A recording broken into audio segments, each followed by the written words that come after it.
O presidente da Comissão Europeia propôs uma quinta rodada de sanções contra a Rússia. Num comunicado, Ursula von der Leyen disse que a proposta, que ainda precisa da aprovação dos 27 países do bloco europeu, é uma resposta a Moscou por travar uma guerra cruel e implacável. A nuvem laranja foi postada no perfil oficial do parlamento ucraniano, junto com um alerta. Tropas russas atingiram um depósito de ácido nítrico que é muito perigoso se for inalado ou entrar em contato com a pele. O ataque foi na região de Luhansk, no leste da Ucrânia.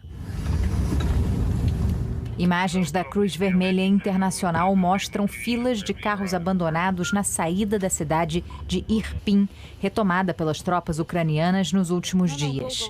A destruição é incalculável. Carcaças de prédios, crateras nos jardins. Mas, pelo menos, ajuda médica está chegando. O mesmo não pode ser dito sobre Mariupol. Funcionários da organização tentam desde quinta chegar à cidade sitiada. Essas imagens mostram militares russos recolhendo corpos, carros retorcidos, construções queimadas, covas improvisadas. No meio do cenário apocalíptico, essa mulher planta tulipas brancas com a ajuda de 2 crianças. O que mais posso fazer? Ela pergunta. Cada cidade conta uma história. A de Bucha chocou e comoveu o mundo. Cerca de 300 corpos de moradores foram encontrados nas ruas, alguns com sinais de execução. Mas o presidente ucraniano alertou que o número de vítimas pode ser maior em outras cidades ao redor da capital. E citou o caso de Borodianka, devastada pelos bombardeios. Pouca coisa restou de pé depois que os russos saíram da cidade.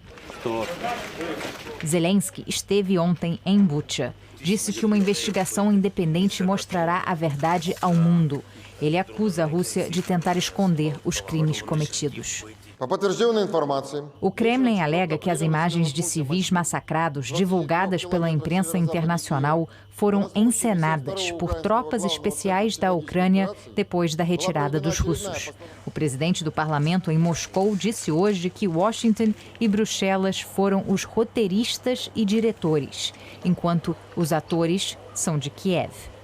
Mas imagens de satélite analisadas pelo jornal The New York Times mostram corpos numa rua de Bucha na mesma posição semanas atrás, enquanto as tropas russas ainda estavam na cidade.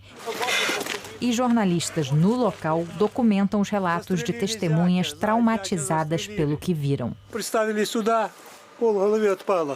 Stop commercial. O prefeito da capital Kiev pediu que os países europeus cortem totalmente os laços comerciais com a Rússia.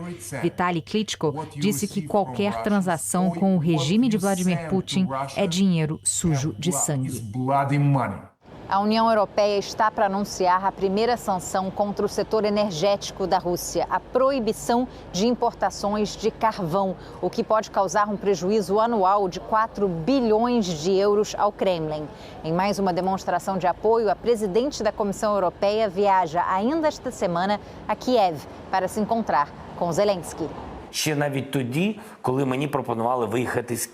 Hoje, o presidente ucraniano disse que a única opção para pôr fim ao conflito é o diálogo. As negociações continuam por videoconferência, mas Zelensky já admite que um encontro frente a frente com Putin pode não acontecer. Já a diplomacia cultural parece ter efeito. Ontem à noite, na cidade italiana de Nápoles, bailarinos russos e ucranianos se apresentaram juntos em nome da paz. No palco, uma dançarina que fugiu de Kiev nos primeiros dias da invasão e uma estrela russa que se demitiu do Balé Bolshoi em Moscou, um dos mais prestigiados do mundo, por ser contra a guerra no país vizinho. Na dança, não há fronteiras nem nacionalidades, só talento e beleza.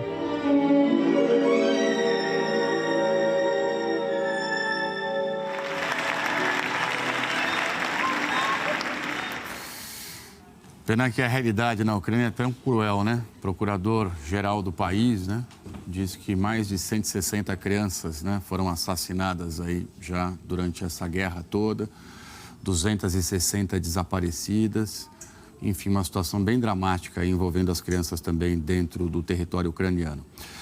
E o secretário-geral da OTAN acredita que a gente vai ver mais atrocidades cometidas contra civis na Ucrânia, de acordo com as tropas russas, né? Isso conforme as tropas vão se retirando de algumas cidades.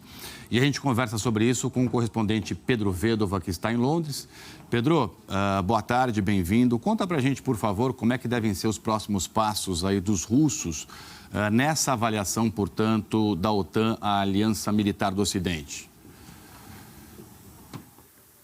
Oi, Tralha, boa tarde para você, para todo mundo aí no Brasil. Olha, o secretário-geral da OTAN deixou claro que a Rússia não desistiu da Ucrânia, só mudou de tática. O Jens Stoltenberg está prevendo uma ofensiva russa bem concentrada ali na região separatista. Seria uma tentativa de criar aquele corredor russo do leste até a Crimeia. Só que ele explicou que esse reagrupamento deve durar ainda algumas semanas.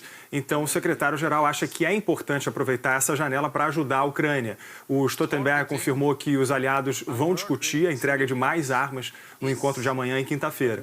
Então, todos os aliados sabem que o foco da Rússia, nesse momento, é o leste ucraniano, só que ninguém descarta outras frentes de batalha. Hoje mesmo, os chefes da diplomacia da Alemanha, da França e da Romênia visitaram a Moldávia, que fica entre o território romeno e o ucraniano. A preocupação é com um ataque pela Transnistria, que é uma região separada da Moldávia há 30 anos, só que sem o reconhecimento internacional. O problema é que a Transnistria tem tropas russas, elas entraram lá depois da Guerra de Independência como forças de paz. Então a Rússia tem muita influência nessa região, tanto que quando a Rússia anexou a Crimeia, o governo da Transnistria pediu também para ser anexado. A gente repete aqui que 40% do gás da Europa vem da Rússia, agora a Moldávia depende 100% do gás da Rússia. Então imagina o poder de barganha que o Kremlin tem. É por isso que as diplomacias da Alemanha, França e Romênia anunciaram hoje essa ajuda de quase 700 milhões de euros para a Moldávia deixar de ser tão exposta à Rússia. Tralha. Obrigado, Pedro, pelas informações ao vivo. A gente segue nessa cobertura especial. O presidente